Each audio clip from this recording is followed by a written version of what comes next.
episode 111. I'll let you do it, Carcass. I like it. Yes. Episode 111 of the Metal Roundtable. I am Metal Rob, and with me, as always, is the great Carcass John. And, of course, the new and improved. Where? That's you, buddy. Yeah, that's kind of how my day is going too. He's a black metal. That's a black metal name. Yeah, it's been an interesting boy. afternoon. Right as I'm getting ready to get onto the show, my computer crashed. It has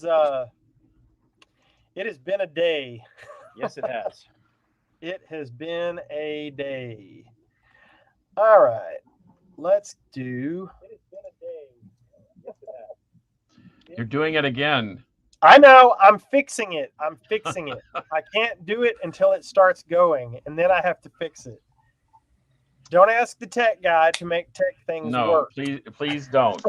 Here, I'll adjust my camera while you're fixing your sound. So, yeah, production value, kids. Hey, first of all, we are at 429 subscribers, which is up a few more, which is awesome. Thank you very much, everybody, for hanging out with us on most Tuesdays. Not every Tuesday. Sometimes we are not here, but we are here most Tuesdays. And that is what's important. So, y'all got any shout outs? I don't have anything specific. I couldn't be less prepared than I am for this episode. I had contractors in the house until about 30 minutes ago, and then I've been ironing out. I'm reading. I made a mastering faux pas, and I'm trying to see how I can avoid that. So I'm very ill prepared, although I've got some ideas for today's show, I think. Are you ironing out your maidens? Yes. That's so good. Continuing to improve the process. But yeah, I left something off. I left a hidden track off of an album for one of my best clients, and that is not only embarrassing, it's frustrating for them and me, but I'm going to make it right. So, oh well, I will make it right. Michael Jordan didn't hit every shot either, so you yeah, know, but every now and then. Yeah. Yes, TJ. Hey, I got a couple shout outs. Do it. Only because I said I would. Shout out to Taylor at Riverside Dental. She was my technician that had the unmitigated task of cleaning my teeth after someone was kind of lazy and didn't go to the dentist for like 3 years. But anyway, despite having instruments of death in my mouth and scraping and all that stuff, we had a nice conversation about music, and so I learned a little something about her favorite kind of music, and she learned a little something about some of my favorite kind of music. And yes, I dropped a Nosric Tentacles on her, and she liked it. So, and I have a shout out for. Have you ever heard of a guy named Sonny Vincent? I have not. Sonny Vincent, Scott. Name sounds familiar. He's in his mid-60s. He goes way back to the Velvet Underground years. He stayed at the warehouse with Andy Warhol. He's a full-blown, real life punk kind of guy. Is still putting out relevant music. So shout out to Sonny Vincent. A gal over at Born Late Records is trying to help him maybe get some things out and about. He just re-released some old tracks, and he's got a whole stack of more cool things. And so shout out to Sonny Vincent. Shout out to Taylor Riverside Dental. That's what I got. Scott? I'm just ready to get into the show, man. Let's do it. All right. Let me do it. Let me drop a quick one. It's not on the metal side. It's not on the metal page. But when we went and saw Grand Funk at the State Fair a couple weeks ago, we saw the warm-up band that played 3 one-hour sets before Grand Funk, and it was Clay Melton, blues guy out of, I believe, either Austin or Houston. I can't remember, but he posted last night about something that we've talked about a million times. Visit the merch table. that puts so much more money in their pocket than streaming does. And so I went to Clay's store after he posted on Facebook last night and bought a couple CDs. So I got a couple of Clay Melton blues CDs. Now it's blues rock, more of a Stevie Ray Vaughan kind of thing if you like the rock and roll side of your blues on the way. So shout out to Clay Melton. Hey, and speaking of the blues, I actually went to a blues show at the Guitar Sanctuary last Saturday. What a killer venue and a great sounding place. And I saw Matt Schofield, who is a brilliant English guitar player. And so Fraser Dawson can say, yep, the English have done it again, even with the blues. Yep. And he's been gigging for 30 years. And his last gig before COVID kicked everyone off stage was at the Guitar Sanctuary. And this was his first upon returning to the stage. And man, you want to talk about effortless. And he played Johnny Copeland, and he played Albert Collins, and he played some Stevie kind of stuff. And it was really fantastic. But the guy that I want to shout out is named Justin Cash, who opened for him. Kind of a bluesy, happy music for hire type of guy. And he got up there with the mighty Matt Schofield and hung right in there. So shout out to Justin, shout out to Taylor, and shout out to Sonny Vincent. And did Andy Timmons play? Andy Timmons was not there. He didn't show. Something happened. He had to, and I think I invited you to come along with us, and there was plenty of good seats, but it was a good crowd, and they were streaming all over the world, and they even had 40 or 50 people from outside the country, China, Germany, Japan. It was pretty cool. Yeah, the way they got it set up is pretty neat. Oh, it's a nice place. And if you missed Cavalli's Pizza a couple of doors up, you missed it. They unfortunately were closed by the time we got there, but it was still stellar. The Guitar Sanctuary actually has some pretty good grub. So owned and run by the mayor of McKinney. Awesome. Yep. I like McKinney even more now. He is a rock and roll. Scott's got something in his. Man. Well, I got nothing Gamma Side. I feel kind of left out. Gamma Side posters are printed. Yeah. Well, let's get into it. Posters are printed. It's a shame that vinyl production takes so freaking long, but I'm excited about it nonetheless. I am too. Let's get into it. So Scott came up with our topic for today, and I see the YouTube comments are lit up like a Christmas tree. Mm-hmm. So I will get to some of those. But yeah, take us in, Scott. Okay, so we are going to talk about albums that most rock and metal fans dislike, and we're going to try our best to defend those albums. So I pulled a few albums like this, which I think there is probably very little defense for. But in its defense, if you have, I think I've mentioned this before, if you have the promo DVD version, just throw the CD in the trash and listen to the DVD version. What album? It sounds great. Saint Anger by Metallica. Oh. It's just the production's horrible. The songs are okay, but there's a lot of empty space where it was clearly supposed to be like guitar work done that was never done because, guitar solos weren't cool at this time, and Metallica lost their way, and instead of leading, we're following. Anyhow, I just pulled a few that I think there's really no defense for. This is another one that's just indefensible. I'm not familiar with that one. It's indefensible, but how can you defend? But are you defending it? So no, that's why I'm starting. We're going to defend albums, but I pulled a few that I just thought were indefensible because I started pulling albums out, and I'm like, I just can't find. And I just try to defend Saint Anger. Oh gosh, I suck. And there's one more. I just other than one track on here, I just can't find much to like about this thing. I like that one. I think it's fine. I think they just took a little detour, and I have that in my collection, and I avoided it for a long time because people bagged on it, but I find it pretty good. Well, there you go. I kind of like the song Crush 'Em. Not so much that it's a great Megadeth song, but it's a cool Hockey Barn song. And it's of course inspired by the Orange Crush, the Flyers. So I kind of dig that as well. But it's, I mean, in the big picture of Megadeth, this one falls at the bottom, and in my perspective, could completely disappear. Now I can't remember all of them, all the songs on here, but I like Crush 'Em. I like Breadline, even though it's darn near a grunge song. I like Wanderlust. So yeah, there was enough on this that kept me interested. But yeah, interesting.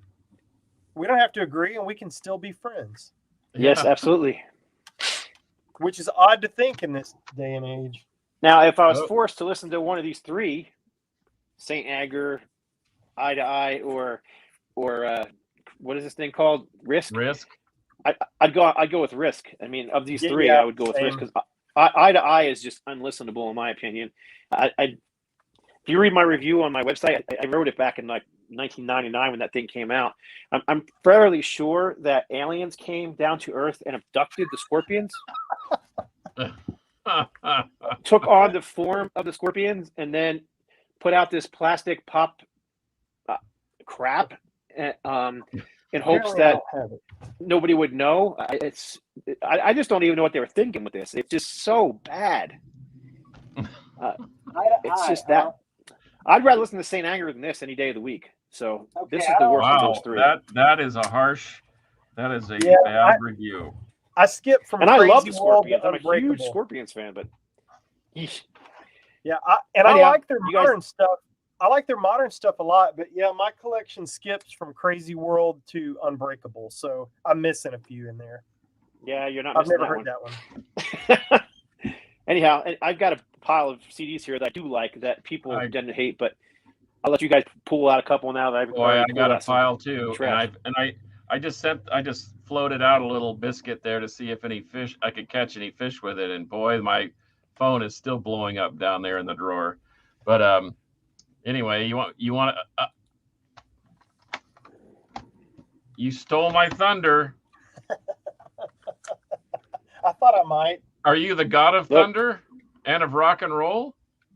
Go ahead. You guys talk. I'm just going to chime in on what you guys think. Hey, when this thing came out, I absolutely hated it. I thought it was the dumbest thing I'd ever heard. And it was with the choirs and the weird. It was just weird. I thought this is worse than, I would rather listen to Beth on a loop than listen to this. And I hate that song. I'm sorry. I know everyone else loves it. You can defend that if you want, but I can't. So, but for some reason, I pulled a John Perez, and I put this thing on the shelf for 2 decades, and then came back to it and listened to it on the vinyl copy, which was in the right track order. I don't think the CD is in the right track order. Oh, no. Well, there's multiple different orders even on the vinyl. Okay. Really? Well, I listened to it in a different, on an original pressing that had the right track order, and I actually kind of liked it. It flowed better. It had made some kind of sense. I didn't mind the choirs and the orchestration, and so I kind of like it. I think it's a better departure than Risk for Megadeth. I'll go so far as to say that. I think it's not a bad album. It was one that came before it too. I think it was the wrong album at the wrong time. Probably so. Had they put out Creatures of the Night instead of this, I think they would have exploded because metal was just on the upswing at the time. Yeah. Instead, they put out an album nobody wanted to hear from them, and nobody really was really expecting some, somewhat progressive hard rock with silly songs like what's the ballad with Gene Simmons singing on it? World Without Heroes. That kind of stuff. So, and then of course, even the look, they cut their hair off. It was just, but I like it. And it definitely is a retrospective thing for me where I looked back and now I like it much. I mean, I've liked it for years now, but when it first came out, I'm with you, John, I was like, what the heck is this? Same. I mean, my go-to is Dress to Kill or Rock and Roll Over. And this doesn't even, it's not even a minor simile to those albums. Yeah, I didn't discover that until the mid 80s because I didn't get into collecting Kiss till probably I don't know, 82, 83 maybe. So I was going backward, and I discovered that one later because I think not the first thing I heard, but the first thing I remember buying was Lick It Up. And then going backwards from there in stuff that I bought myself. I had heard plenty before that, but I didn't get the Elder until way later. And I was like, what the hell is this? And then I like you guys, shelved it forever. Of course, I had it on vinyl because I had to be a completist, and I've got it on disc. I think I even have a remaster. Yep. I have 2 copies. So yeah, but I'm okay with that one now. I did took the same path you guys did. Okay. I like Ace's tracks on here too. I think Ace had some good stuff on here. But we'll move on because I know we have a lot to go. You want me to You go? got another one. How about? I got a you, good Rob? one. Oh, go ahead. How about this one? I like Slayer. Slayer. I like it quite a bit. Diabolus and Musica. Same thing. Same thing I did with the Elder. I hated the crap out of this thing. I thought, what are they doing? This is not Hell Awaits. This is not Haunting the Chapel. This is certainly not Rain and Blood. And what is it? And you know what? It's actually quite good. It's Slayer. Overt Enemy is one of my favorite Slayer tracks. And if you haven't heard it because you refuse to buy this record, then go get it and check out Overt Enemy or whatever.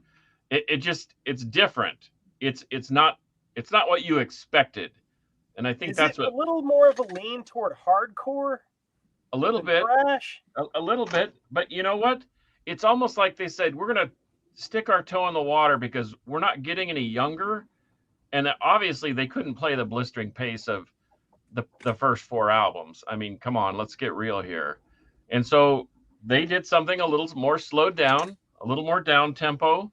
And man, somebody had given me the Japanese pressing that had been remastered. And that's where I kind of liked it. And I listened to it as a record, not as a Slayer album that just was followed up by something else. Now, they kicked it into gear one more time with Divine Intervention, but I don't know. People hate this thing, but I don't hate it anymore. I picked that up way, way into my Slayer following days. I left a few of those in the middle, 2000s or late 90s or whatever out. And I went back and picked it up at CD Warehouse when we used to have those around here. At lunch one day, popped it in and loved it. It was like, well, I shouldn't have overlooked this. So yeah, I like that one too. And I didn't have any go back on it.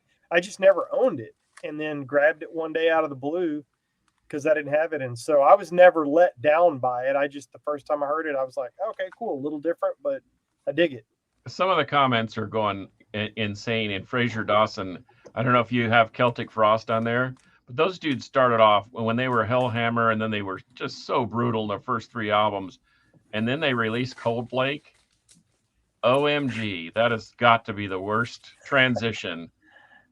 Look at the back. Look at their pictures. I mean, they look like Enough's Enough. That's not Hellhammer anymore. It's a new metal album. Well, yeah, okay, yeah. So it did take a modern. Okay, well, what else have you guys got? The comments are kind of blowing up. Well, I'll take the Celtic Frost on because I think it's a good album. I don't care what anybody says. Okay. There's nothing wrong with this album. Yeah, they change look my mind on the back.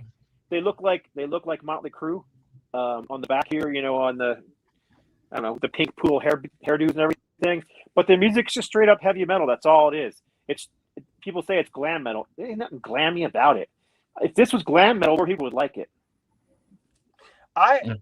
My introduction to Celtic Frost was Cherry Orchards on Headbangers Ball. So, and that is on this album.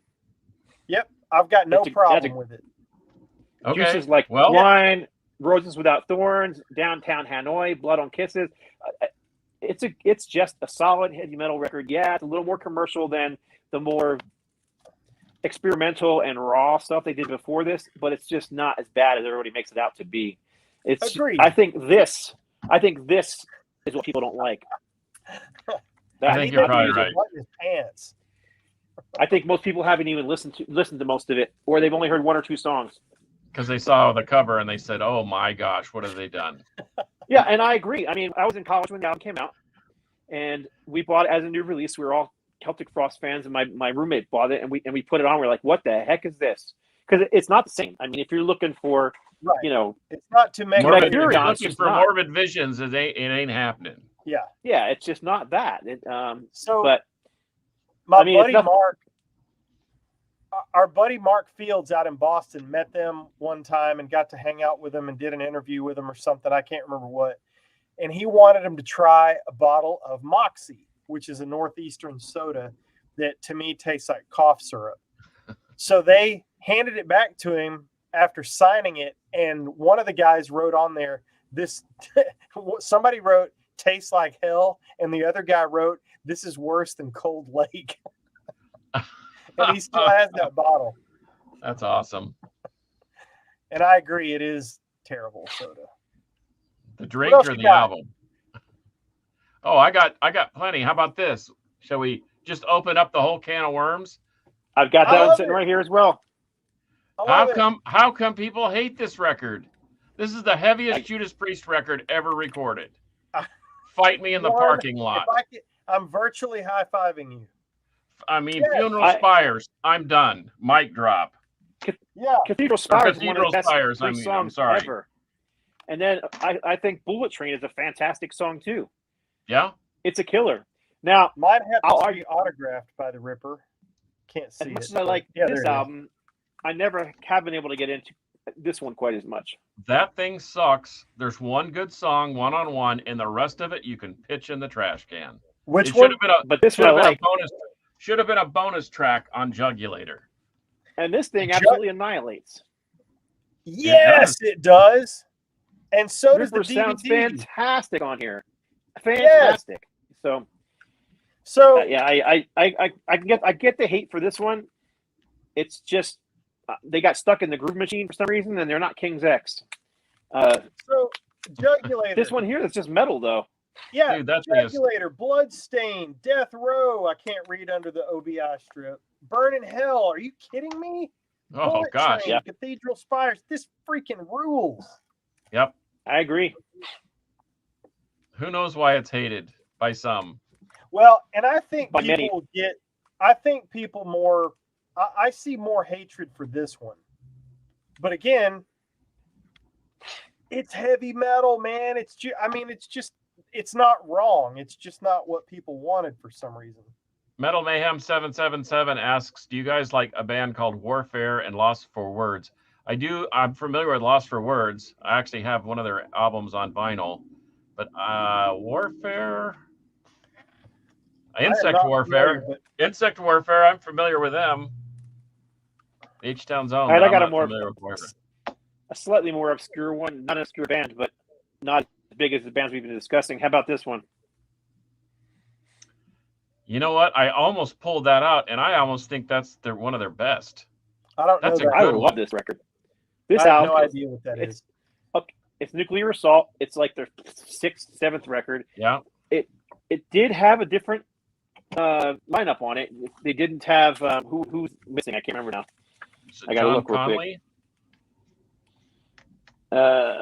Yes. So they had a different guitar player on here. They had the guitar player from TT Quick on here, and then they had the drummer, of course, from the first TT Quick on here, Glenn Evans, who was the original drummer from Nuclear Assault. Right. So I've always kind of likened this to a cross between the straightforward heavy metal of TT Quick and the crossover thrash metal of Nuclear Assault. It's just not quite as manic as some of the old stuff. It's not quite as punk influence. It's more straightforward metal.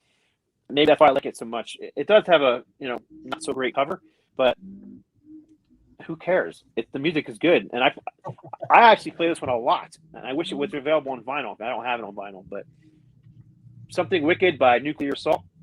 The first song on there just crushes. Sorry, which is the title track, by the way. I had one come to mind while we were talking. Go ahead. No problem. Okay. It would not behoove me to go without saying.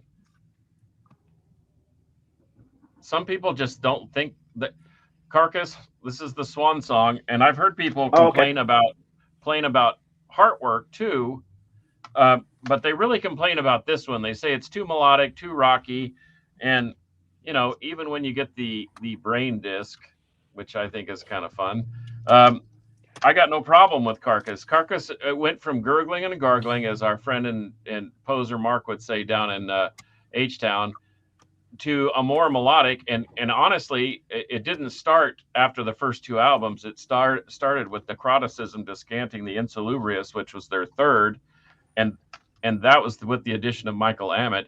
But this thing, I think it rules, and I think Heartwork equally. I know there's a lot of people, the purists, think that the first two records are the only two records for Carcass, but I was talking to the poser this week about the new Torn Arteries, and there is a nice, healthy blend of the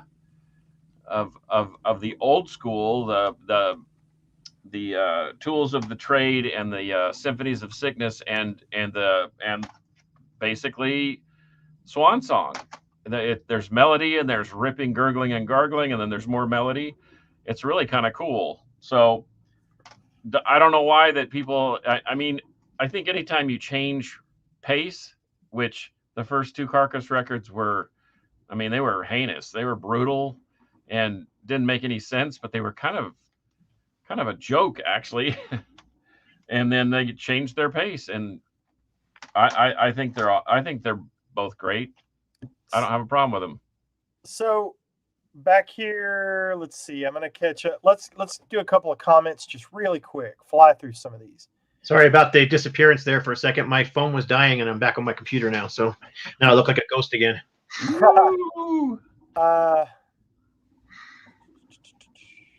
Potato Fry, I got your email about the stickers, but I need your address, buddy, and I'll get you fixed up. Gary thinks that your Raven shirt looks generic. Haha. Let's see here. Mark Farner is greater than Grand Funk. My Raven shirt's not generic. My Raven shirt rules. I have the promo DVD version talking about the album you were talking about, Carcass, and he said it still doesn't sound great. That's Harmless Rebel. That album is better than Load and Reload. I'm not sure which one he meant, but St. Anger he's talking about. Okay. Oh, I disagree with that, but we still love you, buddy. Unbreakable is one of Scorpion's best. I agree with that. Sorry, there was one I wanted to get to. I apologize. Cold Lake, we talked about that. I'll be really quick. Loved both Ripper albums. He says, oh, man, he had a great point. Oh, nobody likes Judas Priest Turbo, but I like that album. One of my favorite Judas Priest songs ever is on that album, Reckless. I'm glad you didn't say Turbo Lover.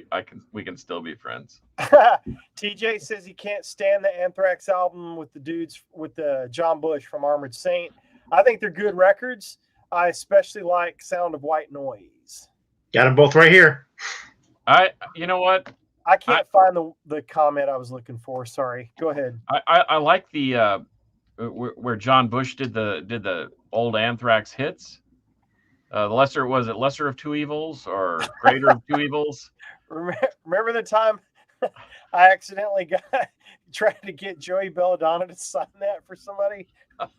Oh, you remember that? Oh yeah, I do remember that. Man. That was awful. Yeah, I avoided it. I didn't get him to sign it because somebody tipped me off that he was not on that because I didn't know anything about that album. Yeah, it was pretty new at the time, but oh man, I averted disaster. Yeah. I don't know. I love. It's a different Anthrax. It's a darker Anthrax. It's not the same Bermuda Shorts style stuff they were doing with. It's just darker and different. I hear people call this grunge. Ain't nothing grunge about it. It's just metal. I like it. Black Lodge is fantastic. Room for One More. I like everything. There's not really anything they did with John Bush I don't like. A lot of people hate this record, even if they like this one. But I don't see a whole lot of difference between the two, frankly. But I like them both. Carcass John, you disagree? I can take them or leave them. I mean, I bet if I listened to them again, I would say, hey, these are good records. But as far as an Anthrax record, Among the Living, that's where it kind of stops for me. And then everything gets really, really silly and weird, and and then there's just so much other stuff to listen to. So, if a band starts, in my opinion, starts to kind of fall off a little bit, I might come back and readdress it. But gee whiz, there's just so much stuff going on out there to listen to that. Yeah. They sort of lost. I mean, those albums just sort of, oh no, that's not Guns N' Roses, is it? I almost pulled that one too, but that's another one of those ones I think is indefensible. It's just not a good album.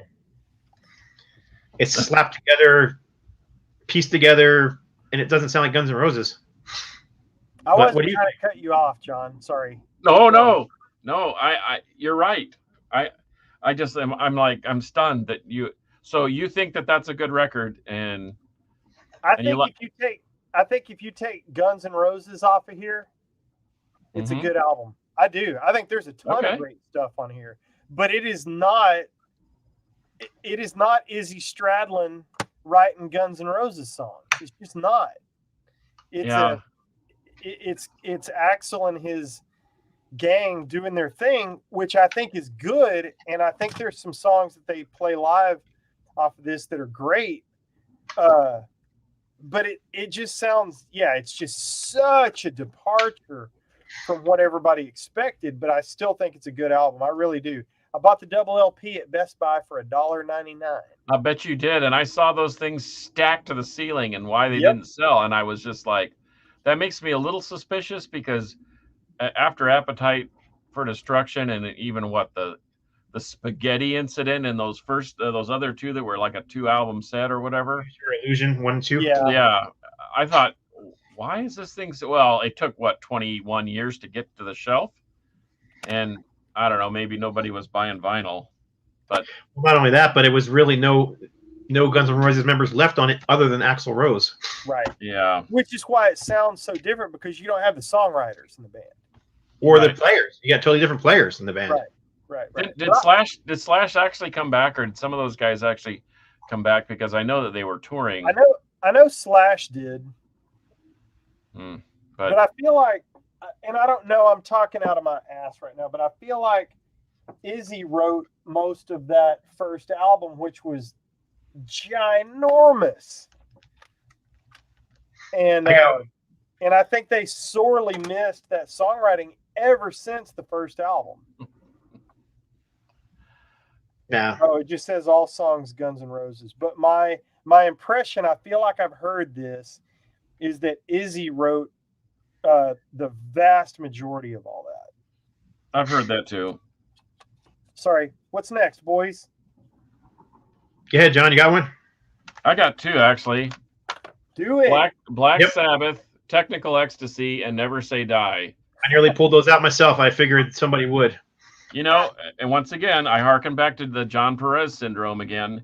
He was playing Technical Ecstasy in the record shop where he was working, and I thought, man, this sounds like Sabbath. And he says, it is. It's Technical Ecstasy. And I said, get out of town. And I hung around and listened to the whole thing. And he said, if you think that was bad, try this one on. And he put on Never Say Die. And I thought, man, those are good. I like those. Why didn't I like them before? I like Technical Ecstasy way, way more than Never Say Die. But yeah, they're different. They're oddball Sabbath albums, but they both have a great place in my Sabbath heart and my Sabbath collection. But to me, Technical Ecstasy is way better. I would agree with you there. They're just different. It's not what people were expecting or wanting from them. They weren't as heavy. The band had a lot of fighting inside itself. I mean, I think on the Technical Ecstasy, I think Ainsley Dunsbar actually played the drums because Bill was just incapable. He was drug-addled and missing in action, and he would disappear for days at a time. I was trying to see if there was anything that where it basically said that. But I've heard in one of those documentary type things that that Ainsley Dunsbar, who used to be in Journey of all pieces, and Journey and Santana and all that, he was a session drummer in LA, and he came in and he finished some of the tracks because they they were running out of Coke, money, and time, and they needed to get the record out. So Yep. Coca-Cola. That's totally what I meant. Yeah, Coca-Cola. They were sponsored by. It's a fairly regular thing that was happening in the 70s. Yeah. Unfortunately, a lot of the big bands. So, but I've come to really like these. In fact, sometimes when I'm just kind of not in a super metal mood, which I know isn't very often, but I mean, yeah, to your point, Rob, this is a good record to kind of go to. It's got some heaviness to it. Rock and Roll Doctor, Gypsy, you know, I don't know. I like it.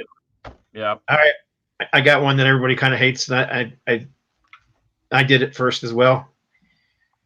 Oh, Dio? I don't have that. I don't. Angry Machines, Tracy G era Dio, put out 2 albums with Tracy G. People generally didn't like it. I mean, he went from playing stadiums at this point to playing clubs. I saw him in a club playing this album, and he was fantastic.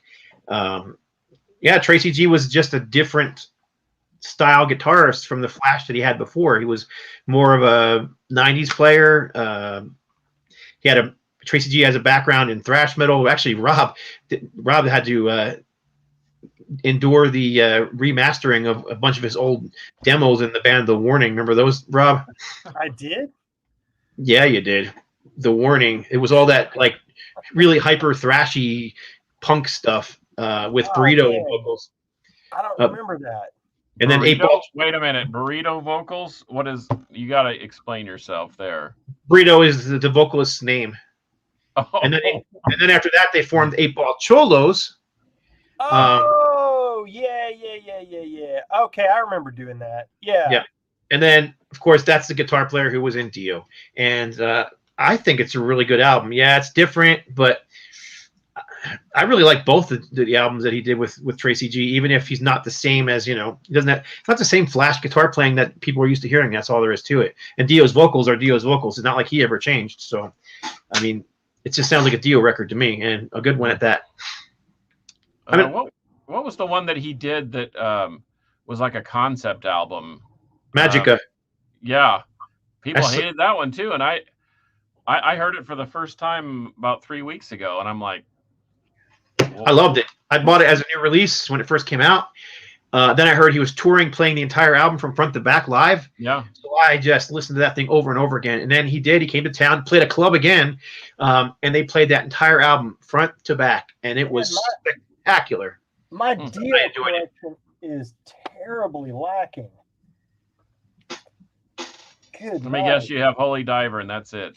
No, not even that. Look at I am embarrassed. What? This on the show. Whoa, slow down. You're Metal Rob and you don't have Holy Diver? Here's what I have. Dream Evil. Okay. The Anthology, which is basically a 2-disc greatest hits. Yeah. And one of my favorites. That is a good one. Yep. I think I turned you onto that. Doesn't that have Craig Goldie playing guitar? It does. No, that guy can rip. No, it's Doug Aldrich, I think. Or Doug Aldrich. Okay. But yeah, okay. I'm sorry. I thought you were talking to me. This one has Craig Goldie on guitar. Okay. Yep. But I like this album a lot. I play it quite a bit. I still do. So. Doug Aldrich. Okay. I gotta fix my Dio collection. Keep going, guys. This is great. Hey, how about this? Anybody? How about Creator Renewal? I love that record. Absolutely. Because I've got Endorama, or is that what it's called? Endorama is really, really bad. Outcast is not much better. It's not much better, but Renewal started their downfall. I thought, oh my gosh, what are they thinking and what are they doing? And then I go back and listen to this thing and I really dig it. In fact, I've got it on cassette. I've got it on Polish import cassette. I've got it on a Russian vinyl pressing. I mean, this thing actually rocks pretty good. And if you don't think too much that it's Mila and Ventor and all that stuff, I mean, it's not Pleasures to Kill at all, or Pleasure to Kill. But yeah, I did a similar thing. When I first got it and heard it, it was like, what are they guys thinking? It's just not what you're expecting once again. But I kind of didn't hear it again after hearing it the first time. I never really gave it another chance. But I went into Walmart one day and they had a big pile of 50-cent cassettes, and I dug through it, and they had that in there. So I pulled it out, and I had a cassette player in my car at the time, popped it in there. I'm like, dang, this thing's a lot better than I remember it being. It's got some industrial elements, which is what I think people don't like about it. And they're definitely experimenting with their sound and a little more progressive. But I like this record, and I have it on CD and vinyl. So, and what happened is there was such a negative backlash from this and Endorama and Outkast that people missed Cause for Conflict. That thing absolutely shreds. I ranked that in my top 3 of Cause for Conflict. And if you haven't heard it, you need to find it on YouTube or do whatever. But I'm telling you, that was overlooked because of this and Endorama and Outkast. Rob. I like Endorama and I have them. Fraser called me a poser, and he's right. TJ Lewis said you're fired, and he's the new host. Come on, buddy. Do it. Come on. All right, somebody just mentioned this one, so I had it in my hand to go next anyhow, but Another Perfect Day, Motorhead. What's wrong with that? Somebody just was talking about that in the comments. Everybody hated this when it came out. Everybody did. I was such a huge Thin Lizzy fan. I was excited about it, bought it as a new release, and loved it, and love it to this day. And so I always hear these live recordings with Lemmy, and they'll play a song of this one. He goes, "Who wants to hear a song off Another Perfect Day?" And everybody would be like, "Yeah," and he'd be like, "Oh, you say that now, but you didn't like it when it came out." But I did. Yeah. And I've always liked it. I liked it so much. I actually have all the singles from it on both 12 and 7-inch singles. I just think it's a spectacular record. Yeah, it was definitely not the right player for the band. I mean, Brian Robertson had major ego going on here. Wouldn't play the old Motorhead songs live. Looked like a douche on stage with his little biker shorts on and his short haircut. He just didn't want to conform to the Motorhead look and way and sound. But they gave us one great album in the meantime, and so I think there's not a bad song on here. Spectacular album. I never knew about any of that controversy. Somebody mentioned 2, the number 2 and WO. Yeah, that's it. The Rob Halford release. Rob Halford and the guy from 9 Inch Nails. His name escapes me. Yep. Anywhere he says Voyeurs. That was the name of the record, and I don't think they put out anything else, just that one.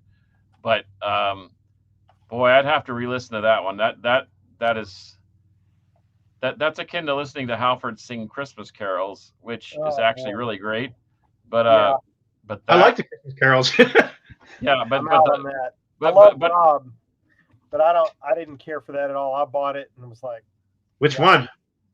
The winter songs. Didn't like it at all. Because there's two Christmas albums he put out. Yeah. Huh. Well, now they're striking at the heart of Scott. Night in the Ruts, Potato Fry 1, 2, 3. Night in the Ruts. I've never seen anybody say anything bad about Night in the Ruts. I did pull this though because I know a lot of people really hate this record. In a Rock and a Hard Place. Oh, no, Honkin' on Bobo. Never even heard it. No, I mean, Night in the Ruts, people liked it enough that it's it sold platinum. Rock and a Hard Place. Rock and a Hard Place is great too. I mean, they were still a stadium band at the time, but this one I see people diss all the time. I really like this. It got him out of the pop mode and it got him to playing just straight up hard rock and blues. So this kind of has a sound not unlike those first couple, Get Your Wings and the self-titled Aerosmith record. It's all blues covers, standard blues covers. So you got songs like Roadrunner and Baby Please Don't Go. I mean, those songs, right? Baby Please Don't Go down to New Orleans. I love it. So Baby Please Don't Go. To me, Ted Nugent was doing back in his live set? Yeah, okay. Yeah, Ted Nugent did it. AC/DC was doing it back in the day quite a bit. But yeah, it's just a hard rock blues album, void of most of the pop stuff that they had been doing around this album. So now if you go to Music from Another Dimension, I won't even defend that one. That album is putrid. That is Aerosmith at their absolute worst. I mean, they're bringing on pop singers as country singers as guests on an Aerosmith record. Nobody wants to hear that. keep that crap on America's Got Talent. You know, I mean, Aerosmith's supposed to be a hard rock band, or 70s they were a heavy metal band. It's just that album sucks. And the sad thing is there's B-sides from that album that are better than the songs that are on the actual album. So hate when that happens. I got one more. I got two more for you. Do it. Exodus, Force of Habit. Yep, I like it. Get rid of the couple covers on there, and it's a good album. I think the whole thing rules. And once again, it's a little slowed down. It's not the mayhemic riffing that you got to expect from the Holt and Hunold, but it rules. In fact, as you can see, I have the Japanese copy that has a massive book in it and some other goodies. But I don't know, thorn in my side. It starts off right out of the gates, and I think it rocks. It rocks. It doesn't rip, and maybe that's what slowed people down on this thing. And once again, it caused people to miss the next release, which was Impact is Imminent, which I rank in the top 3 Exodus releases ever. Impact is Imminent is great.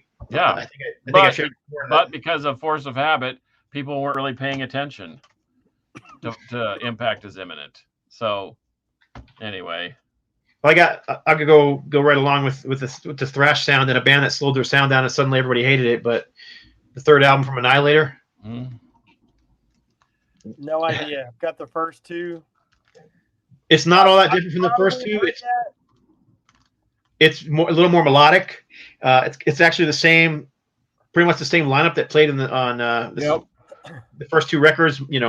They changed singers from the first record to the second record, but the third record was the same as the second, vocal wise. I can't remember his name. It's driving me crazy. I can't think of it right now.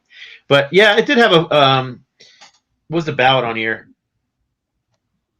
But the song, Rob, go online when you get a chance, put on the song, Set the World on Fire, and see if that doesn't. I think this is more up your alley than the first 2. It's more melodic. It's got big hooks in it. It's just a great heavy metal record. There is a ballad on here though. I can't remember what the heck it's called. Phoenix Rising. Yeah, it's called Phoenix Rising. That's akin to what Testament did on what the Ritual. Yeah, they kind of slowed down and they did a couple of ballads, and it was like the trench coats and walking through the fog and singing a sad song about being sad. And that's that might have been like Souls of Black. I can't remember. Was that Souls of Black or the Maybe. Ritual? I don't remember. It was right around there. Regardless, that's what they did here too. You know what I mean? It's got Phoenix Rising. Just kind of it's you think ballads. It's not like like a pop ballad. It's kind of a dark metal ballad. So I like this album a lot. It's definitely not my favorite Annihilator, but I think it's a very good record from them that people generally dismiss just because of the change in style. I got one more. That's it. I know we're creeping up on an hour here. Sepultura. No, I think everything post Max Cavalera gets dissed because Max isn't there. And I'm telling you, this Roarback, especially, this is a 2-disc set, and they do they do a disc of their own new music of the new lineup with Derek Green, who's been in the band longer than anybody else except for Andres Kisser. But they do cover songs, and they do Messiah. They do Angel by Massive Attack, which is killer. They do Piranha by Exodus. They go Bullet in the Blue Sky by U2, and you should hear these versions. They are heavy metal all the way. Let's see, The Mountain Song by Zeppelin, Mongoloid by Devo. This is pretty cool, and these guys still had chops back then. And I think I told you about it when I started driving my daughter's car. She had a 6-disc player, and I just started rummaging through the CDs, and she had Sepultura Kairos in there, and I didn't know what it was. It sounded like Sepultura, but yeah, there you go. And that thing rules. Yep. That thing is a heavy, ripping, thrashing Brazilian speed metal record. Yeah, it's exactly what it is. And so when people dismiss those guys afterwards, and I've seen them twice after Max's unceremonious departure, and even without Igor on drums, and they still rule, because Paulo and Andrus still write great songs, and Derek Green is a great front man who plays a little guitar himself. So I don't know. Yeah, I think you're shortchanging yourself if you don't. At least check it out. Yep. At least check it out, and especially this Roarback with the extra CD on it with those Revolu songs. I think it's pretty cool. I'll check that out. Yeah, definitely, and do check out the song "Set the World on Fire." I think you'll be sucked in once you hear that song, Rob. I got a few more. I may even have that in my store inventory. Do you Because I recognized it as soon as you held it up. I just didn't get super deep into their catalog after the first couple. Did you have any more to show? I got a couple more I can show here real quick. I don't, but don't let me forget. I want to ask you a question at the end. Iron Maiden. I knew he was going to go there. Somebody had to. Man, I got to tell you, of the two Blaze Bayley albums, I like that one better. But I've listened to both of them all the way through, maybe twice, just to see if I could get on board. And I really couldn't get on board. And again, it's because it's not what you're expecting from Iron Maiden. It's not right. Fast galloping heavy metal. It's very dark, very moody record. And I hated this album when it came out. I blamed it all on Blaze Bayley, but there's nothing wrong with Blaze Bayley's vocals on here at all. The music is different, and it was Steve Harrison in a different time in his life. He was pissed. I believe he was getting divorced at the time, but his band was falling apart, among other things. And so it's a very dark, pissed off record from them. Go ahead. And I honestly, I didn't give it another shot either after I first bought it. It just sat on the shelf forever. And then I was having a discussion with King Foley from October 31 and whatnot, and he was like, "Dude, that album's way better. You need to give it another chance." I'm like, "All right, man." He goes, "Stop trying to hear the Trooper in there and just listen to it." And I'm like, and I don't know. I just suddenly got it, and now I love this record. I didn't know that you knew King Foley. We need to get him on because he is one of my favorite Facebook friends. I've never met him, don't know him. The stories he tells, dude, are insane. He might be a good rival for Charlie Belmore. We might have to have those dueling guitar metal masters. So all right, let me get through two more real quick so we can. I want to comment on that Maiden one real quick. Okay, go ahead. So when I heard that one, I heard a Maiden album. I couldn't get my head around Blaze's vocals. Blaze does a great job singing on it, but to me, it was like, oh, these songs are all written for Bruce Dickinson, and now here's another dude with a different range. And that's the way I still heard Maiden in the music. I didn't hear Maiden in the vocals anymore, and I just couldn't get it. So I was kind of the opposite take of you, but those are my thoughts on it. Well, that was what I thought too at first. I blamed it on Blaze. I thought his vocals didn't, and then I don't know. It took a while, but I like it now. All right, two more real quick. One I can't defend and one I love, but Saxon, Innocence is No Excuse. Can you is that defend the it, one or you do you can't? love it? Yeah, I was gonna say I can't defend that one. You don't like Innocence is No Excuse? It's just classic Saxon to me. Whereas this here is a pile of trash. Oh, that I do agree on that one. I think one is a little better than the other, but they're both not my favorite. We need my buddy. Man, it's got songs in here like Rock and Roll Gypsy and Rockin' Again and Call of the Wild and Back on the Streets. I just think to me that just sounds like classic Saxon. Whereas this one, they were obviously they were following in the footsteps of Def Leppard, trying to make it big in the U.S. doing pop, and they had what's his name on piano, Elton John playing piano on a couple songs, if I'm not mistaken. And then I mean, they've never been like thinking man's music as far as lyrics go, but really, Party Till You Puke. I mean, really. It's just not good Saxon. It's just, I mean, they've redeemed themselves since, obviously, but yeah, I've always liked this one. I had never understood the hate for it. I don't hate it. I just don't like it as much as denim and leather, and I don't know. Fraser is giving me the shit, man, in the comments. Good Who for is? you, Fraser? One more, and this one I like, and a lot of people hate it, and I can understand why they hate it. But this was the 4th album from Gravedigger, where they changed their name to just Digger. You got the robot duck on the front cover.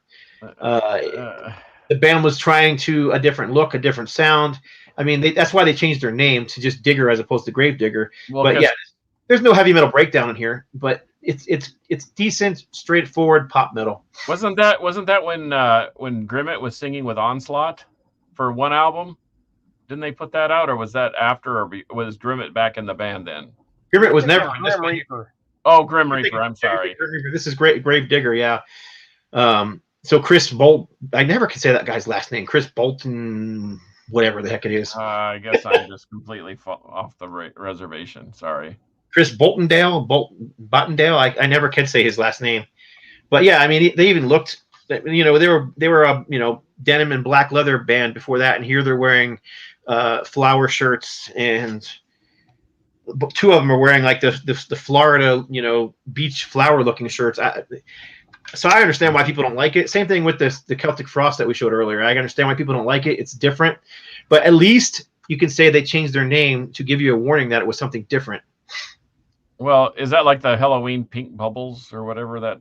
It's not that poppy. This is more. This is still metal. It's just more. It's more of a pop metal, 80s pop metal sound. Anyhow, that's it. I can be done from now. I got a question, Scott. Directly behind your head on the shelf, what is the Queensryche thing that's up there? This is that the Revolution Calling box set. Is that just reflecting, or is there a light on it? Oh, no, it's a reflection. Oh, okay. I kept seeing what I thought was a Queensryche light in the background. Yeah, it's got a silver foil stamp on it. It's just a box set. So it's got all the. Oh, okay, cool. Yeah, they're all the remastered editions of all the albums. Had to ask. And it's got this thing I've never actually messed with on here, the interactive CD-ROM for Promised Land, which I have no idea what's on it. Never did it. Probably still need Windows 98 to run that bad boy. Probably. Cool. That's all I've got, boys. That's all I got too. Oh, don't talk about Morbid Angel. Well, why not? We can talk about Morbid Angel. They put out that one large, gigantic cow pie back 5 years ago or whatever, and it sucks. And then they did a disco remix, a dance remix version of it. Yes. So say what you want about Kiss, I Was Made for Loving You and all that stuff. Extended 12-inch version that got them into the discos. That Morbid Angel is just it's the steamiest, most wretched smelling pile of cow dung I've ever experienced. Tastes like hell. It's just worse than Cold Lake. Worse than give me Cold Lake in a Stanley Kubrick movie with myself strapped in a chair and my eyes peeled open and my ears. Let me have Cold Lake, because that Morbid Angel's bad. I don't know what they were thinking. All right, well, I'm done. There we go, boys. Rant's over. Oh, Glenn Rogers just popped in over on the Facebook feed. Hello, Glenn. What's up, Glenn? I just listened to that 7-inch too. That was. I want to say thank you to Fraser for giving me shit in the comments. Thank you. I love you too, buddy. You're the best, Fraser. You're the man. You know it.